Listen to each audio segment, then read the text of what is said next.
Hi, Daff. Hi, Mama. Oh, shit. My microphone's over here. Yeah, you better get close to trying it. to lean into yours. Hi. Just so everyone's aware, we'll try our best to remove the sounds as best as we can if he starts to go off again. But my dog is out here with us. He is no longer trustworthy to have any alone time. He has spent a weekend in a hospital. I had to open up a new credit card. It's been a whole ordeal.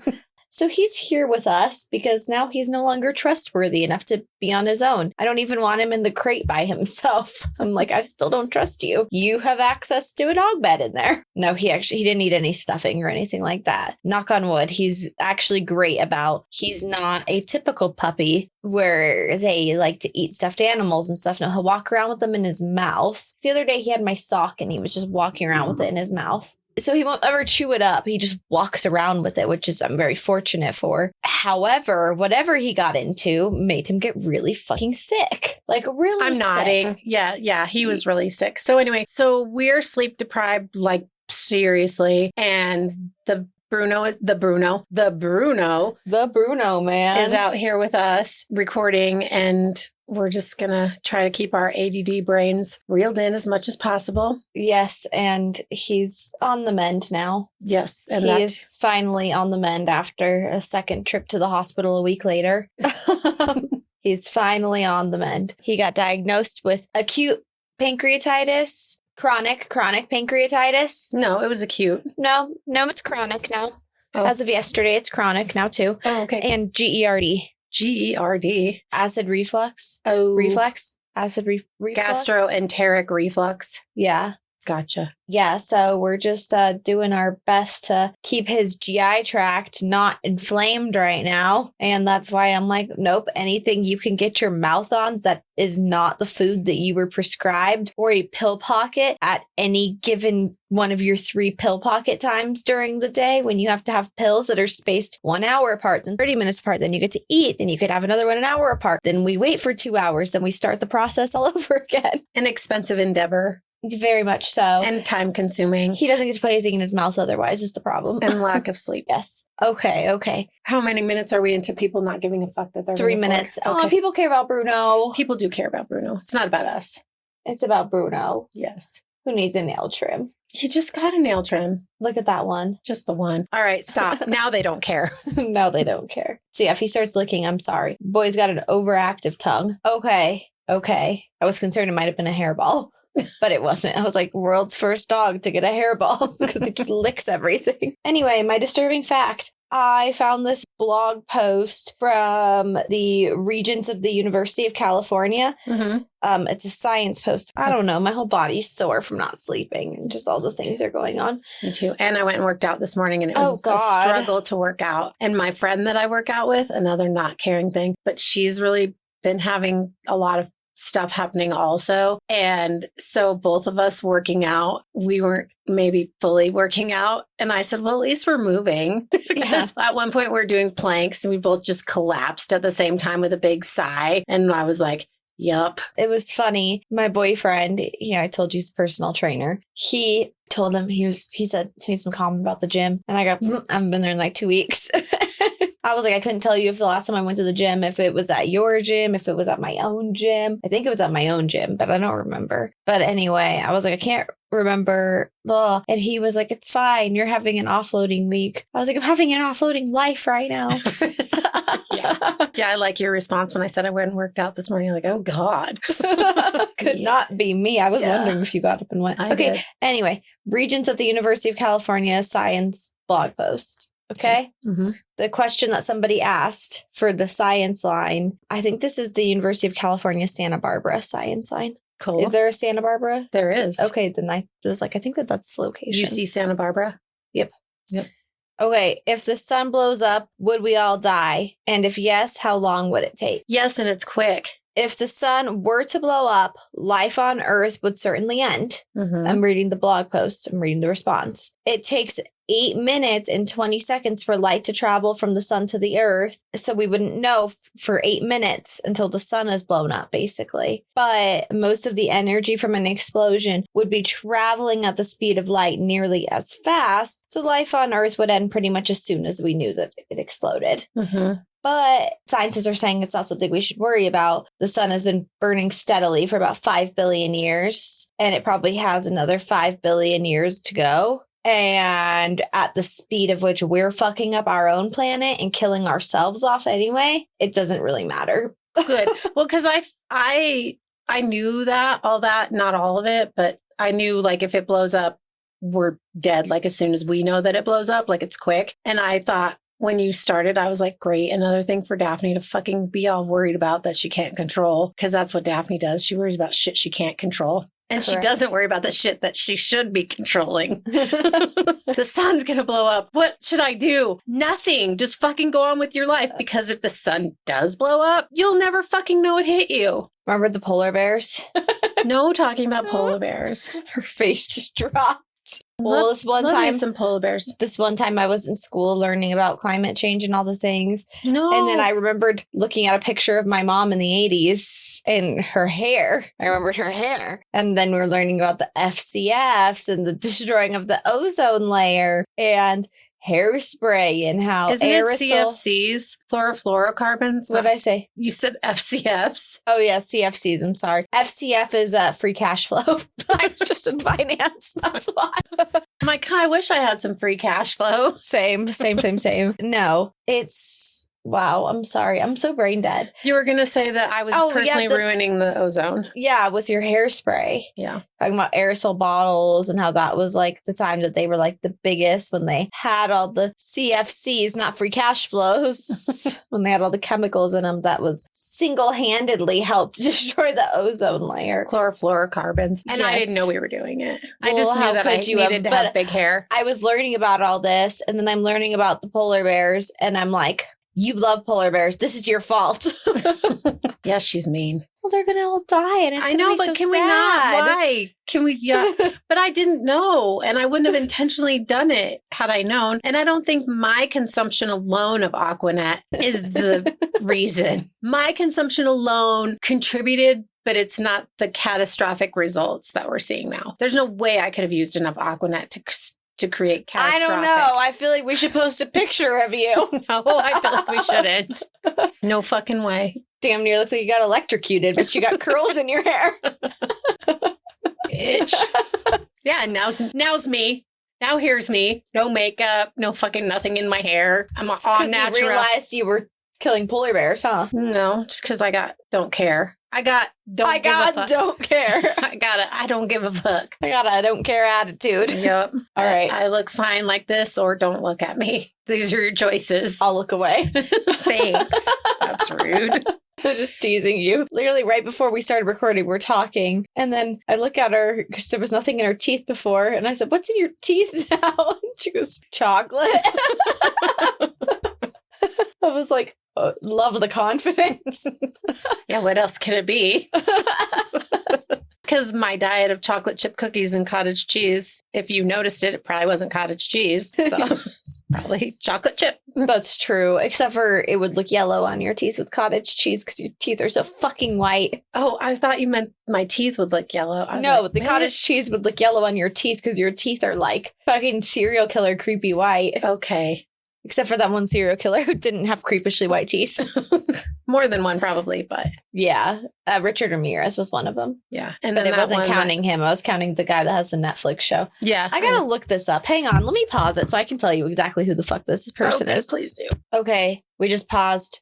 We stayed paused for a while to look shit up because we got rabbit holed. It was Henry Lee Lucas. And then I was like, oh, was he the one with the bad teeth that I was saying in the last episode that I'm like, who the fuck is this guy? He had a Netflix special. I tried to watch it. It's called The Confession Killer or The Confession Tapes or something like that. Similar to like the Ted Bundy and the Jeffrey Dahmer and all that. But that was the one I was like, this is going to sound so morbid and gross. I could stomach Ted Bundy and I could stomach Jeffrey Dahmer. I physically could not look at Henry Lee Lucas without physically feeling ill. So, all right. I mean, I, was disgusted at Ted Bundy and I was disgusted at Jeffrey Dahmer, of course. They didn't physically repulse you. No, I wasn't physically repulsed by them. And I also wasn't like, oh my God, Ted Bundy is everything in the world. No, that was not my response either. It was just, I don't feel like I'm going to vomit looking at him. Right. maybe after hearing him, but looking at him, no. Henry Lee Lucas, looking at him, yes. And then I went, was he one of the ones that had the van in California? Was he one of the ones? It was two of them, a pair of two guys in California killing people. No, it wasn't him. It was the Toolbox Killers, Lawrence Bittaker and Roy Morris. Roy something. Roy Norris? Roy Norris. I don't know. We just looked it up. Roy, not Ray. Roy. I said Roy. Oh, I thought you said Ray. No, okay. Roy Norris. But anyway, that's... Norris or Morris. I don't know. I'm not going to pick up my phone again. Yeah, and I don't know if it's even Roy. But they're all the Toolbox Killers. I'm pretty sure it was Roy. So I don't even know if it was called Roy. It's okay. People who are like that deserve to be called it. Anyway, though. Deserve to be called people. Yeah. That's all I got. So if you want to jump into what you got, because now we're 12 minutes into this. Alrighty then. Are you ready? I'm so ready. But what about the sun? What about it? Are we done hearing about how the sun is going to blow up? Yeah, that was the response. That was the in a nutshell? Yeah, that Santa Barbara came back with. In a nutshell, we'll die real quick. Yeah, but they're not that worried about it because the sun's been burning for 5 billion years. They said that if scientists are still around, they should be able to predict when it's going to come because it'll reach a point of expansion and then start to decrease in it'll expand in volume and then decrease in volume because it's a ball of gas, right? Mm-hmm. So the volume of the gas will increase and then it'll decrease upon when it's going to start. Implosion or explosion? Explosion, not implosion. Yeah, explosion. Yeah. But it'll start to taper in once it wants to. I don't know if it wants to explode. I can't speak for the sun personally. I wish I could. That'd be sick as fuck. Yeah, it would. I am a fire sign. The sun said it's ready to go. Anyway, yes, they should be able to predict when it's ballpark going to come in the next 5 billion years. If we're still around. I mean, granted, I'm sure, I don't know if I believe that there's other life in our solar system specifically, because it doesn't seem like there's any proof of life within our specific solar system that the Earth resides in. Mm-hmm. But in other solar systems, there's obviously got to be life because there's no way that this is an anomaly and we're the only ones. It's so fucking crazy and weird to think about as you just zoom in and zoom out. I'm concerned about my dog and his pancreatitis. And then I zoom out a little bit. And then I'm like, I've got so many other things I got to worry about besides just Bruno. But obviously Bruno's my major focus at the moment. Then you zoom out a little bit more and it's all fuckery in America right now. Then you zoom out a little bit more. It's all fuckery across the world. Then you zoom out a little bit more and we're just a ball floating in space. And the sun is going to explode at some point in time. Talk about anxiety. But anyway, any other solar systems where other life resides have their own sun. So maybe once we've destroyed us here on Earth, once we've killed Earth and killed everything that's on it, perhaps another life form is going to observe the sun in our solar system for when it burns. Right. That's my point. Well, we'll get back to you on that. Yeah, you personally. I said we. As in we whoever. Speak for the sun. Right. As a fire sign, I speak for the sun. Okie dokie. You're what? You're an earth sign? Mm-hmm. Yeah, I thought so. Yep. I thought so. Did you see that TikTok I sent you? Or the Instagram reel? It was a reel, but it was, of course, recycled TikTok about Capricorns being serial killers. No. I think I missed that one. I'm going to have to find it. Okay, well, we're going to have to flag it for next episode. And I shared it to our Instagram. Mm-hmm. I didn't post it. I just shared it to, DM'd it to ourselves. Okay. From mine. And so we could probably share it on our Instagram story. Great. Capricorns it was ranking. There was a couple of them. One of them was ranking how many serial killers are of each sign, that known big serial killers are of each sign. I think Sagittarius was 4th place. Capricorn was 10th place. So not a lot of known Capricorn killers, but the victim count was the highest for Capricorn. Well, that's because when we do something, we do it right. We're very work focused and detail oriented and right. If you're going to be a serial killer, you're going to be committed to it. Yeah. Fucking A. I bet Richard Ramirez was a Capricorn. I don't know. I don't want to look it up. And can we stop bullshit talk with Daphne and Gail? Okay. Get to it. Yes. Tell me what you got. I have another, I lost the word. Another episode, another part, another portion of the United States of What the Fuck, because we talked about it, that I should do it, even though nobody really cares. Heather said she wanted it. Yeah, so just the toothpick. Our toothpick Heather said she wanted it. Therefore, we shall go. Yes. And Heather's not a toothpick. She has a beautiful figure. So don't think we're talking about an anorexic person. We just said she was the toothpick holding our Lindsay squared Vienna sandwich together. Yes. Okay. Yeah. Heather's one of my mom's best friends. Yep. Alrighty then. So here we go. So the United States. That my dad met in a very true crimey way by stalking her. Oh, yeah. Heather. Oh, my God. Yeah, okay, that's no more bullshit. Nobody cares. But yeah, Troy stalked me, a best friend. Some other way we're going to get one. That was nice. Jeez. Probably true, but wow. Okay, ready? Yeah. Okay. The United States of what the fuck. And I have 2 states this time. I don't know how many I had last time. I can't remember. I think you had 2. You had North or South Dakota and something else. Okay. You had the church, but it was in North Dakota because remember we were like going to text Deneen and ask her? No, that was too long ago. Okay. Any hoodles. The Legend of Slaughterhouse Canyon. Oh, it was the Gates of Hell. That's what it was that you had there. But it was like at a church. Yeah. I remember. Spiral staircase or slip and slide. Or slip and slide, yeah. I forgot about that. Okay, shall we? Yeah. So the Legend of Slaughterhouse Canyon is from the state of Arizona. Okay, so in 1958 in Arizona, that's when like the first part of the gold rush hit Arizona. In 1958? In 1858. So like 2 weeks ago? In 1958? No, in 1858, sorry. So tired, lack of sleep, ADD. Not focused. Focus, Gail. Focus. Bring it in. Bring it in. 1858. In 1858, Arizona, the first gold rush came through Arizona. And interesting side note is that there wasn't very much gold found in Arizona at all. It was mostly copper and silver was what was found. But at the time, people were just looking for gold. So they were like, oh, throw this to the side. But then it ended up later on what that the copper hell's this shit? Well, it ended up later on that copper and silver, and not that much later on, but copper and silver ended up being more valuable than gold because it was more scarce in certain areas, yet in this area where people were like, oh, I found gold, but what is this shit? And they're throwing it to the side. It was more plentiful there. So people could have actually gotten rich doing it there, but they didn't. Not in that time because they were like looking for gold. But anyway, so. Did you know that gold is the most valuable asset now in the world? No. Yeah, as of recent. Again, I'm just saying it's just one of the most valuable assets. There's a big thing happening right now between the United States and China because China has a lot of gold. Okay. I'm just saying. I'm just telling you that.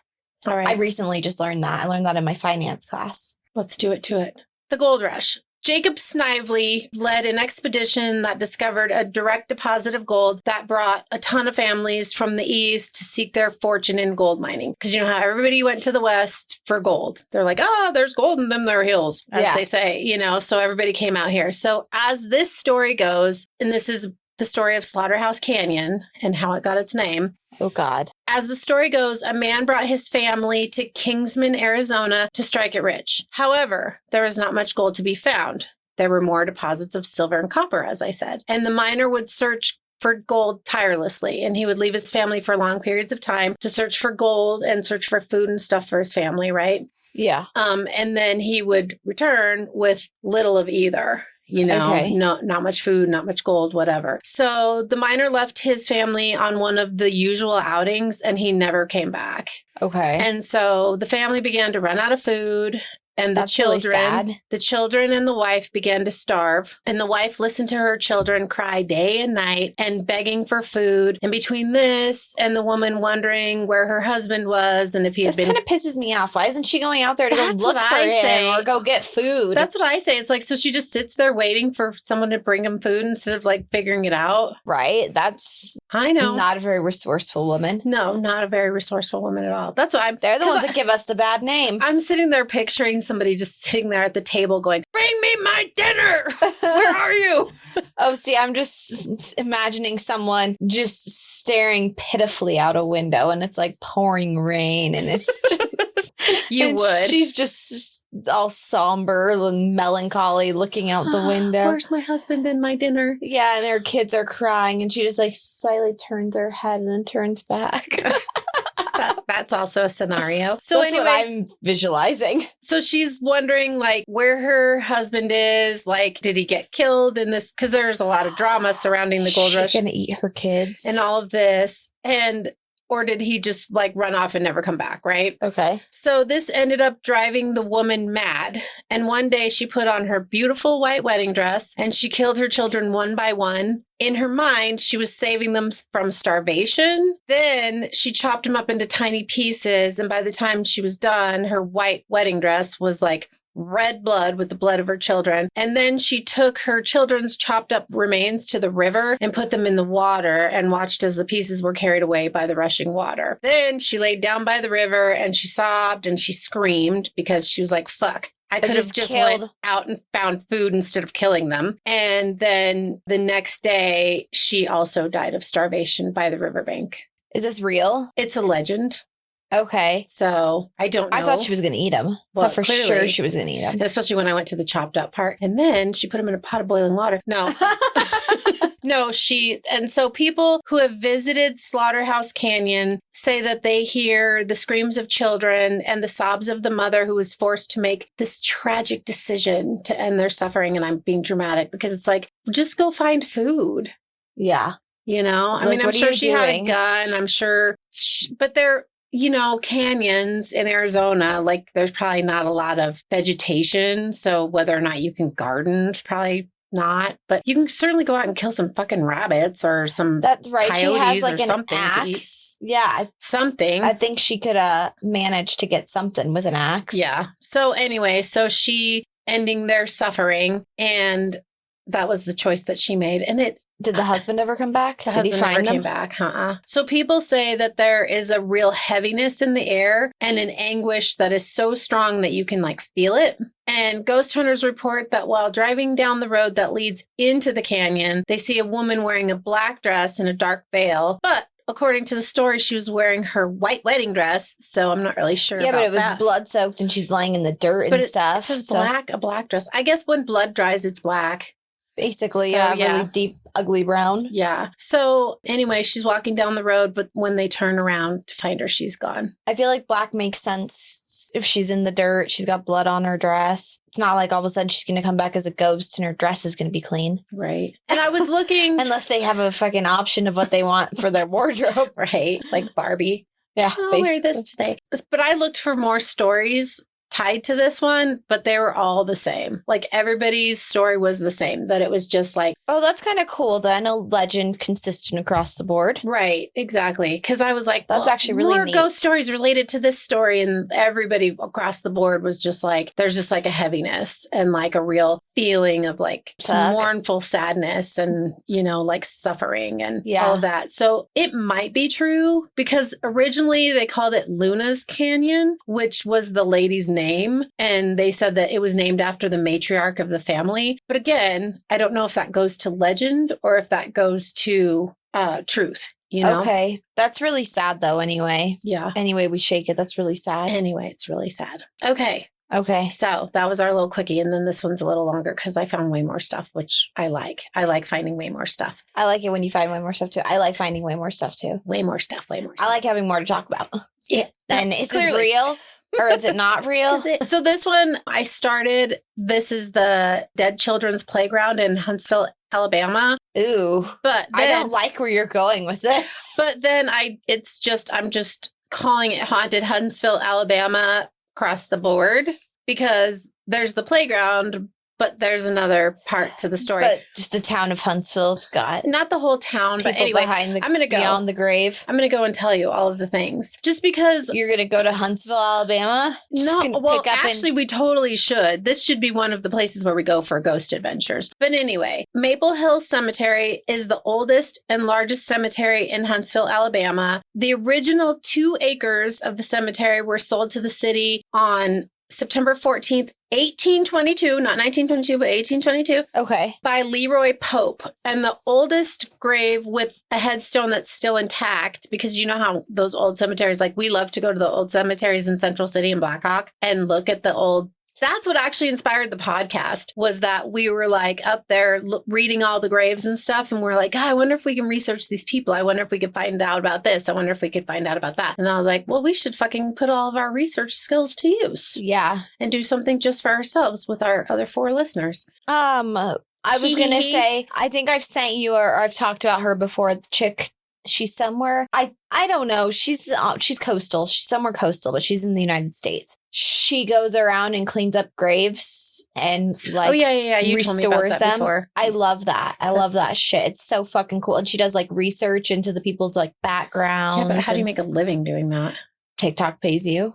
Well, okay, there you go. All right. So the oldest grave with the Got enough followers, you monetize it like we're trying to do here, but all 4 of them are making it happen. But we do appreciate your listening, all 4 of you, Lindsay, Heather, Vienna. Yes. All right. So where am I at? I lost my place. Okay. So the oldest grave with a headstone that's still intact and is legible that you can read, because there are other headstones that are intact, but you know how they also get really worn? Yeah. And like you just can't see anything, but you could see as a headstone. So that headstone is of Mary Frances Atwood, who was the infant daughter of William and Martha Caroline Atwood, and she died September 17th of 1820. And this is the oldest part of the cemetery, but most all of the headstones in that area are broken to the ground or just broken where you can't see anything. But as I said, the original 2 acres were sold in 1822. So this was like pre that, where people were like starting to just bury people in this place, but it wasn't technically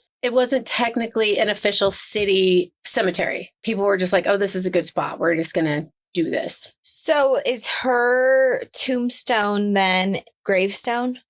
What do you call Headstone? it? Headstone. Thank you. Is her headstone like clean and clear? You said it's legible, but is it like not worn? Is it like it's worn? Is it creepily like still fine? Like looks like it was placed yesterday? No. Like it's worn. One of those things. It's worn. You know what I'm talking about? Yeah. But don't get hung up on that, because that's just like that's just me giving you history, because you know how I like to give history. So don't get hung up on Mary. Don't get hung up on Mary. How'd she die? Don't know. And that's another thing. So we're going to get there, right? Okay. So the cemetery How old was she? Did you say that? It just says the infant daughter. Oh, baby. A baby. Shit. So I hate that. But back then, you know, as we saw in the cemeteries up there were so many kids. So horrible. So many kids. It's like 6 days and 14 minutes old. Yeah. It's like, fuck, why you gotta write that on there? Right, exactly. So the cemetery was expanded after 1849, and the expansion that included the original 2 acres plus whatever had already been buried there, right, is likely an area that had already been used for a burial ground by the Pope family. And Pope's son-in-law, John Williams Walker, died in 1823, and then his wife died in 1827, and then he died in 1844. But like I said, they had sold, or not them, they hadn't, but the cemetery, like whoever had that property afterwards sold that. The portion of the property that was already on the property, the Pope's property cemetery, was butted up against the Maple Hill Cemetery. Okay. And so they sold them 5 years after Pope's death, this more of the land, right? Yeah. So during the Civil War, Maple Hill Cemetery became the burial site for 187 Confederate soldiers, and they're buried in the Confederate section of the cemetery. And these soldiers died early in the war because of disease or accidents in training camps, which were near Huntsville, right? Okay. And the mystery, or no, not the mystery, whatever, it's mystery. No. The identities of many of the soldiers they know who they are, but they just don't know which one's in which grave. So it's like they have a record of all these soldiers, but and then they have like they're markers, unmarked, but they're unmarked, right? They don't know who's in which. Right. And so then there's also an uncertain number of Union soldiers, and these guys were just buried totally in unmarked graves because they are Union soldiers, and obviously Huntsville was Confederate. South, yeah. And so the War of Northern Aggression. Yes. So they were just buried. In these unmarked graves. But then in 1867, most of those Union soldiers were moved to Chattanooga National Cemetery, but some of them were probably missed because there weren't clear markers and there weren't like any identifying. Oh, so it's going to be like freaking that place that's here. What's it called? Cheeseman Park. Cheeseman Park. Yeah, I was say the park where they just keep finding bodies, parts, bones. Yeah, exactly. So that's the backstory of the cemetery. Okay. And so as cemeteries do, it continued to just keep growing and growing over time, which is part of the reason I want to be cremated, because I feel like I don't want to be buried in the ground. And I don't want to, I don't know. I want to either donate my body to science and for sure. Go but then after that. No, I mean, go in like one of those natural elements where they study how you decompose like in an element instead of, do you know what I'm talking about? The body farms? Yeah. That just gave me the whoops. Because then you're going to have fucking rodents and shit on you. And your fear of rodents, and like me, no way, because my fear of maggots, it just makes me feel nauseous thinking about it. So maybe I'll ask to be like in a frozen place. Well, you can donate your body to science and they can do other things with it besides putting you in a body farm. You can specifically say. But then I want to be in a living urn was my point. I want to be like in one of those things or made into like a diamond or something. I want to be in a firework. So I need you to make that happen. I can't put you in a firework. I'm going to put you in a diamond. Oh, you would? Yeah, I can make a pair of earrings out of you. I always joke that I want to be used as chum for sharks, but not really. I really want to be a firework, but that's okay. Well, you can't be. Clearly, I'll be a diamond. Or a living urn. Okay. You could also be a tree. Like a terrarium? Like a tree. Okay. All right. I love those. That's what I was trying to do for my cat when she died because her name was Aspen. I was like, how do I get an aspen living urn? But aspens are too much of a crazy root system. You can't get an aspen living urn. No. All right. And so instead, I just got a box made of aspen wood. We totally went off topic again. I'm just saying. Interesting side note. No. So fast forward to September 28th of 1918, and the Spanish flu pandemic makes its way to Huntsville. And Huntsville was hit super hard by the pandemic, and death was like widespread, right? Like people were just like in an effort to control the spread, people quarantined in their houses, and the flu then would spread throughout the entire family. Within 10 days of the flu hitting Huntsville, it had affected 1,100 people. Damn. And on October 5th, 1918, the Atlanta Department of Health reported that within 24 hours, there were 300 more cases than the original. In the first 10 days, 1,100 cases and 7 more deaths in 24 hours. So on October 7th, the governor closed all public places statewide. And then on October 13th, a report came out that there was only one local pharmacist and one local doctor who weren't infected. So like all the healthcare workers, like it's just... Wait, so you're saying that quarantining and closing places down is actually for the good to stop spreading disease? Didn't work.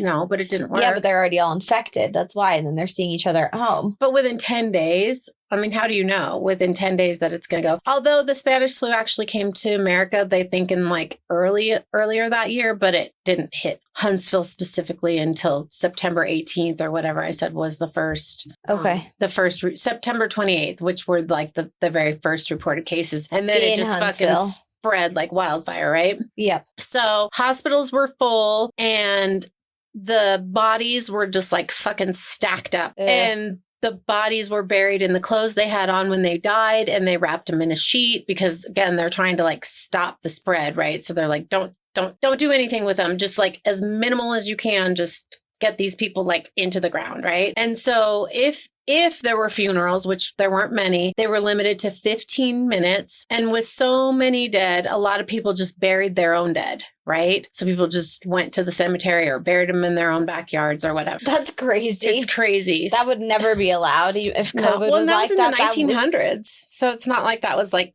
a million years ago, you know? Right. So the number of people and children who died is not actually known because the record keeping fell behind because the record keeper died. The amount of deaths were so high, and then there was a lack of people to keep the record of everybody who died. Okay. As you can imagine, with the age of the cemetery and all of the things that are at the cemetery, there's a lot of paranormal activity there. Yeah. Right? So many people have had encounters with spirits, and the most commonly reported spirit is that of a woman in a white dress who is seen standing by a child's grave. And then those people who see her say that she vanishes when she's approached. And they said, like, there are so many kids buried in that cemetery. And it's not only from the Spanish flu pandemic, but it's also like the Mary Atwood, who was an infant. Like, kids just died, like, and they didn't know why. You know what I mean? Like, I'm sure a lot of it was probably SIDS because there's that sudden infant death syndrome. So there's that. But then there was like a lot of disease, a lot of... They still don't have a cure. No, what the fuck happens with it just happens. But anyway, so like,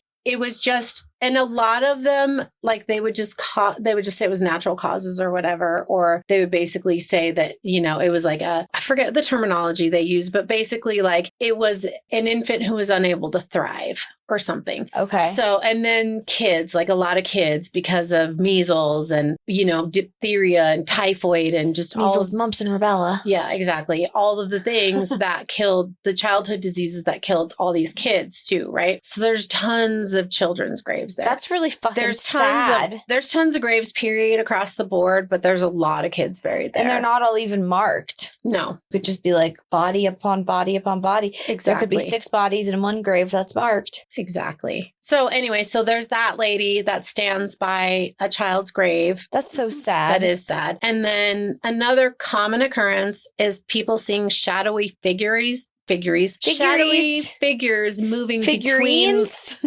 the gravestones. So just like people like fucking milling about. Disturbing. Right. But they're not like actual real people. They're just there. They're and just so entities. Who knows? Yeah. And who knows if they're like looking over the graves or if it's somebody, like maybe it's a family member and they've got like 15 of them buried there or something. And they're just kind of like, don't know, obviously have no way of knowing. But then this is a story specifically told by a man from Huntsville. And he was visiting the cemetery late in the evening one night, but not dark time, but just like late. Not dark time, but in the evening. So late-ish, you know? Okay. And as he said, as he's like going among the graves, he felt like a sudden drop in temperature. And then he had like that creepy feeling of like when you know you're being watched, right? Which I hate that feeling. That's the worst feeling in the world. Then he heard soft whispering behind him. But when he turned around, there was no one there. But all of a sudden, there was like this thick fog rolling in. Yeah. So he picked up his pace and he headed towards the entrance of the cemetery. And as he was walking, he could hear the sound of footsteps really close behind him. But of course, there's nobody behind him. And then as soon as he reached the cemetery gates, the footsteps stopped and the feeling of being watched also stopped.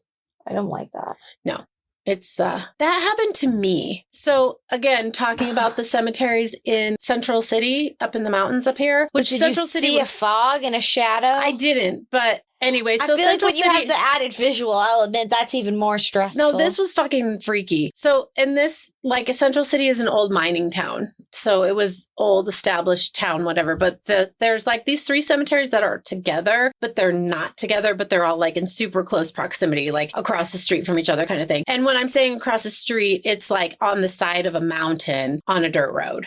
Yeah. So it's not like, you know, it's not industrial that place or is city. So freaking cool. It is very cool. We could take pictures of that and post those too. But anyway, so one time when I was up there and you weren't with me, it was just me and Dad. And your dad didn't want to get out of the car because, you know, he wouldn't have service on his phone to watch videos or whatever.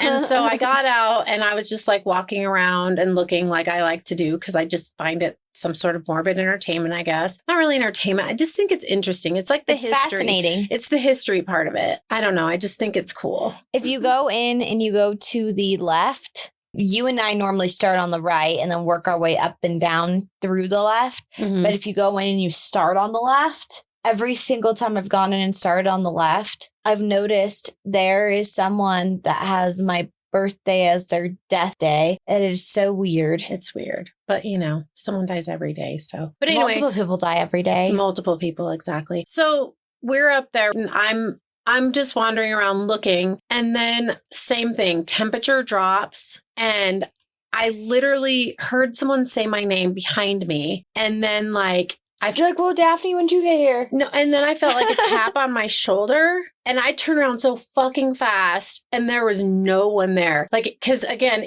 it was like we were the only car in the parking lot. Because a lot of times when you go up there, there's several cars because people are just checking it out. Right. But it's so weird because you never see anyone else in there. Sometimes we've a couple of times ran into people, but seldom. So we're the only car in the parking lot. And by parking lot, I mean on the side of the dirt road. Right. But anyway, so we're the only vehicles there. And I hear like temperature drop, my name, and it's a whisper. It's like, kill. And so I'm thinking, you know, Dad's calling me from far away and this is all I can hear. But it was eerie. Like from the get-go, it was eerie. And then I had like this tap. God, you're too sensitive to this shit. I know. This shit happens to me all the time. But this freaked me the fuck out. And so then like the tap on the shoulder. Is this the scariest encounter you've had? Yeah, I think so. And then I like turned around super quick and I just fucking booked it out of there. And I got to the car and I opened the door and I got in and your dad's like, what's wrong? And I told him and he's like, you're fucking white as a sheet. I'm like, that was some scary ass shit. And he goes, well, that's why I don't go in there. That's why I just sit in the car and wait for you guys. Right. He's like, I don't want to go in there. I don't want to be haunted. Yeah. He always is like, no, I don't want to go in. Like he never goes in ever. You're so sensitive to all that stuff though, always. Yeah. I've had several encounters. But that was like, and when I was reading this, I was like, oh, been there, done that. Like right. And I was like in the middle of it. And I was like, I gotta go. Like, I'm out of here. It scared the shit out of me. Yeah, I don't like that. Yeah. But, you know, then I have the story to tell. Right. Well, yeah. There's that. And nothing happened. But other than, you know, I probably aged 15 years. But in 2 seconds. Yeah, exactly. So according to this website. Dad's like, you're white as a sheet. Yeah. He was like, what the fuck is wrong with, like, I opened the door, I was like, and got in and he was like, what is wrong with you? Like he knew right away. Like, he's like, oh, something, you know, something just happened. Like it wasn't like he was like, hey, what's up? Like he was, you know, he was reactive to my entering the vehicle. That's crazy. So anyway, moving on. According to the website called We Are Huntsville, Thomas Bibb was a... We Are Huntsville. We Are Huntsville. Thomas Bibb was a state senator and the second governor of Alabama, and he was also a wealthy plantation owner. And after his death in 1839, he was buried in a plot behind his plantation, and the plantation was known as Belle Mina in Limestone County. Very fancy. So not long after his burial, his body was exhumed, and I don't know why, it just said it was exhumed, and it was moved to Maple Hill Cemetery. And once again... Maybe the new property owners didn't want him there. I think it stayed in the family for years. But anyway, so then they reburied him in Maple Hill Cemetery. And it says that Thomas Bibb appears to be dissatisfied with his new resting place. It is said on nights with a full moon that a spectral carriage driven by white horses can be seen pulling up to his grave, and then he will literally get out of his grave, not like creep show, like zombie, like his spirit will get out of the grave and get in the carriage, and he'll ride around the cemetery attempting assumed, presumably, to find his way back to his plantation, to Belle Mina. That's so weird. Isn't that weird? And then another story from that same website talks about Mary Chambers. So this is what I'm saying is like the other one, I was like, okay, anything else about the Slaughterhouse Canyon? Anything else? Right, and it was like, no, this is it. This is what happened. That's super cool, though, that you can't find anything else because, you know, well, legends, it's like, in one version, this happened. In another version, she ate the kids, and this happened, and that happened. In another version, he came home to find her chopping up the kids, you know? Right. This one, it's like, this is what happened. Except for the white dress versus the black dress. But if she died in her wedding dress after slaughtering her kids and it was disgustingly dirty and then laying by a riverbed, adding to the disgustingly dirtiness, it would make sense that it would look disgustingly dirty and perhaps could be perceived as being black. Agreed.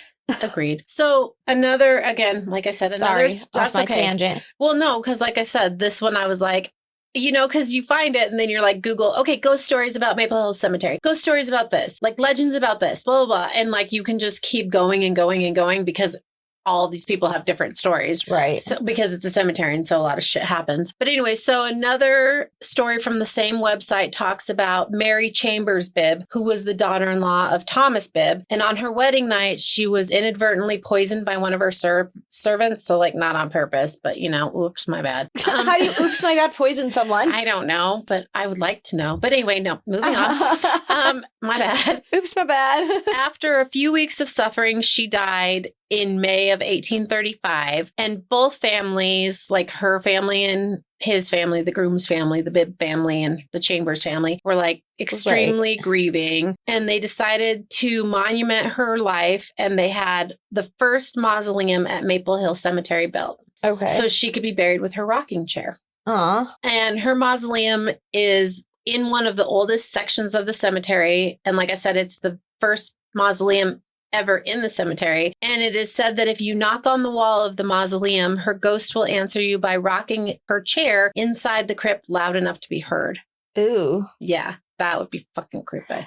I think I would like that. That's why I said we need to go here. I'm like, I think I might like of all the experiences, that might be the one that I'm okay with. The rocking chair. Yeah. Right. Give me a story. Right. Well, I don't know. I think something being physically interacted with sounds more calm in my mind than seeing, I don't know, a black shadowy figure darting in between these graves. Or, I would just be so sad seeing a woman standing over a kid's grave. Yeah. Like, there is no part of that story right there that is cool to me. I'm like, that is sad. Not at all. And especially you're like, oh my God, there's kids are just everywhere in this cemetery. Yeah, that's like really sad. That's why I'm like, if anything, I want to see the woman with a rocking chair. Not see, just hear. Here. Yes. Yeah. Hear the rocking chair go off. Hear the rocking chair. So next to the cemetery is... But unfortunately, if you go with me with my luck, we will see her. No, nothing will happen. Oh, with your luck. But with my luck, she'll fucking pull me in and I'll sit in the rocking chair with her on her lap. Yeah, exactly.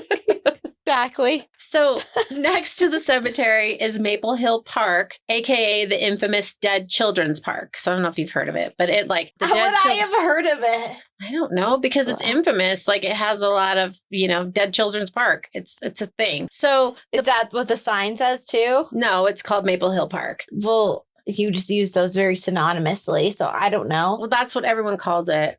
They're like the Dead Children's Park. Like, if you say the Dead Children's Park, people know what you're talking about. Oh, God. So the playground equipment was taken away in 2007 to make room to expand the cemetery, and locals were outraged, and they demanded that the city replace the playground equipment, which they did promptly. And many people have witnessed spirits in the cemetery as well as in the playground, and they're right next to each other. So the most common I don't know that I'd want to be playing in a playground anyway next to a cemetery. I'd be like, okay, take it. Take it. It's fine. Yeah. Take it. No, well, people want it there. Give us a Maybe new park. Because the kids play while people are visiting graves or something, because it's still an active cemetery. Oh, people are still being buried there? Mm-hmm. And like, say, your grandma died 65 years ago or whatever, and you are going to visit her or whatever. You know what I mean? 65 years ago? I don't know. Well, so you're really old when your grandma died 65. I don't fucking know. Your grandma died in 1950. You're 65 years old now. You never even met her, but you and your grandkids are going to go see her. Basically. Or like your family history. Fuck? I don't know. Shut up. Leave me be. Lack of sleep, ADD, shut up. So the most common thing that people say that they see is children running and playing, and then they look like they're real life kids. But when they approach them, then they just vanish. They're just gone. So people also report seeing the swings move with the rhythm of children swinging on nights with no wind at all, or days with no wind. Yikes. And some even say that they've seen the outline of children on the swing, and then all of a sudden they're gone. And they also hear phantom footsteps and disembodied childish laughter. Phantom footsteps. Phantom footsteps and disembodied childish laughter. How do you hear a phantom footstep? Aren't they like really light? Well, that's like the guy that was going through the cemetery and he heard the footsteps behind him, but there was nobody behind him. That's phantom footsteps. Like something is making a footstep that isn't really okay, but I don't know that I like that term. Okay, my bad. I think phantom footsteps, because a phantom is supposed to be basically just colored air, right? Yeah, making footsteps. Yeah, so I don't know that it will make footsteps if it's just colored air. Okay, well, there's some footsteps and disembodied childish laughter, and others report a heavy feeling of sadness and sorrow. And rumors of the hauntings go back to the beginning of the park being built. So like before the 2007 tear down rebuild. So way back. And my bad, did not look and see when it was originally built, which I should have. But most people believe that the children of the spirits who died during the Spanish flu pandemic are the kids that are in the cemetery. But then according to... In the cemetery or in the park? In the park, sorry. The kids buried in the cemetery are the ones at the park from the majority from the pandemic of the Spanish flu, because those were when like actual children died, not like babies, toddlers, but like 10-year-olds. And you know what I mean? You said that they're on the same property, but they must actually be the same like ownership too. It's all owned by the city. Yeah, it must be the same ownership, because I feel like you hear that like ghosts like can't cross a certain threshold related to like property lines, right? You hear that? I know, but why is that? That's stupid. I know, but I don't know. Like, but then I'm also you hear it in Key West that they can't, that you paint your ceiling or you paint the outer paint blue. Yeah, paint so blue. They can't cross because they don't want to cross water. Yeah, because they can't cross water. Yeah. So weird though. I don't know if they're out there roaming. I think if you're a ghost, you could just go wherever the fuck you want. Yeah, but I think that you can't. I think that's what people say. But I think that's not a thing. No. I think people say you can't do that as a ghost. I don't know. I think nobody knows for sure, for real. But anyway, so according to local lore, others believe that the hauntings are a result of a series of child abductions from the 1960s. And it's rumored that the bodies of these missing children were found in the area where the playground is, but there's no official record of any kids disappearing in the 1960s, let alone a series of kids. Disappearing? Yeah, being abducted, like being gone, like a serial abduction. Okay. So there's no record of that, though, in Huntsville. Like, you can't find anything about it. I was digging to see, like, what that was all about. And there's no official record of it. But in 1962, a child was snatched from a playground in Birmingham. And these towns are only about 100 miles apart. So maybe that's where that came from. Because you know how, like, somebody starts something and then you just keep going with it? Yeah. So it's like this poor little boy got abducted in Birmingham from a playground. And now all of a sudden in Huntsville, we had a series of this happening and their bodies were found in the playground. Like, it just evolved over time into this. But if you live there, that's your story that you know, that you grew up with, that then you'll tell your kids and your kids, and you know what I mean? And everybody's like, oh my God, this happened. Local lore. Nobody's fact checking it. Local lore. So there's nothing. I couldn't find anything. That's the closest thing I could find in proximity to anything like that. Well, I'm sure they did die there. I'm sure they did. So that's it. That's all I got. I shouldn't have said that. I don't know. I don't want to be that confident. I'm sure the kids died there. Sure. Well, that was great. Thank you. Was it? Yeah. Okay. Yeah, no, I really liked it. And there's tons more, but they're all basically the same, of like a figure looming. Right. But I think lots of accounts of the same thing. The same occurrences. Yeah. Okay. Yeah. I think the weirdest... That's so sad about the kids. Well, the kids playing in the playground is definitely... Because that's what started me to the story, was the dead children's playground. But then when I started looking at it, I was like, well, this cemetery has a lot of fucking history. And then there's all this Spanish flu and like just people dying left, right, and center, basically killing a whole fucking town. Right. You know? And yeah, just crazy shit, man. Crazy shit, Maynard. And that's where I always get into like the history of stuff, which maybe is too much. Maybe that's why we only have 4 listeners. No, I like it. I like this. This is for us at this point. I like the history. Me too. That's why we're here for us. That's why we're here for us. Yep. Well, thank you. Yeah, no problem. I don't think I have anything else to add, purely because I added during. Okay, that's fine. I just know my mind is kind of pedaling like right now. I'm like, I don't know. You always just hear, but you hear that on Halloween that's when the ghosts can roam, right? But then it's like all of a sudden they're being like tied right back. And who knows if it has to do with like possessions, not possessions like a person getting possessed by something, like possessions like I'm buried with a ring that I have an attachment to. And therefore my spirit is being locked onto that attachment. And so now I'm stuck in the cemetery. That's what I mean. That's a good theory. Maybe we could figure that out. I don't know. But I don't think anybody would have any real way of knowing. No, I don't, unless you're like a medium or a psychic or something. No. All right. Well, yeah, that's it. That's all I got for you today. Thank you. You're welcome. Thank you. I would love to go visit there. I'm like, I want to go to Huntsville, Alabama. Like, I know you said that you weren't thrilled that the story was super short for the Arizona, for the Slaughterhouse Canyon. Yeah, Slaughterhouse Canyon. I wasn't say Slaughter Canyon, sorry. Okay. But I really dig that it's just consistent. Like, you never hear a story that's, unless you're reading a book and like physically reading a story. Right. There's never the same version of events. No, rarely. And this is the same version of events. Even like, they could have something on video and there's going to be different versions of events because different people's perspectives and all that. But this is just all the way the same, and that's cool. It is. That's rare. I guess. I wanted more, but I agree with you that the fact that it's all the same makes it that much more special. No, makes it all that much more believable. But I don't know. Yes and no, because pause it really quickly. Okay, we just looked it up. It's based in legend. That's what we said before, that there's no real accounts of it, but it's based in legend, which I still find really fucking cool. I don't know.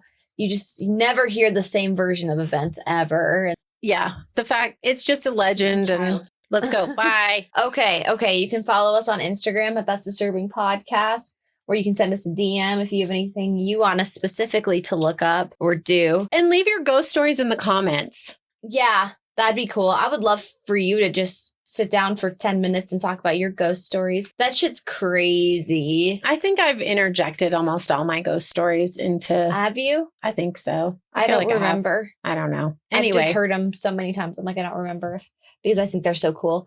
But also, like, stay away from me. Yeah, you can follow us there. Please drop your ghost stories. I want to hear them. Mom wants to hear them. That'd be sick. Yeah. And if you don't feel so inclined, follow us on Instagram, but you have an email and you want to send us an email, that's disturbingpodcast@gmail.com. We live there too. And again, if you could leave us a like, a rating, a review. If you hate us, we're not That's Disturbing. Don't leave a review. Yeah, we're not That's Disturbing if you hate us. Yeah. Thank you guys. Thank you, the four of you that continue to support, continue to listen. Thanks for your support. Lindsay, Heather, and Vienna. Lindsay, Heather, and Vienna. Thank you. Yeah, sorry. I'm just brain dead right now, and my dog is now napping again, and I'm like, oh, that looks nice. I can't nap because I have to watch him to make sure that he's not gonna eat a sock or something, or put his mouth on a piece of grass, because we're not doing that. All right. Bye-bye.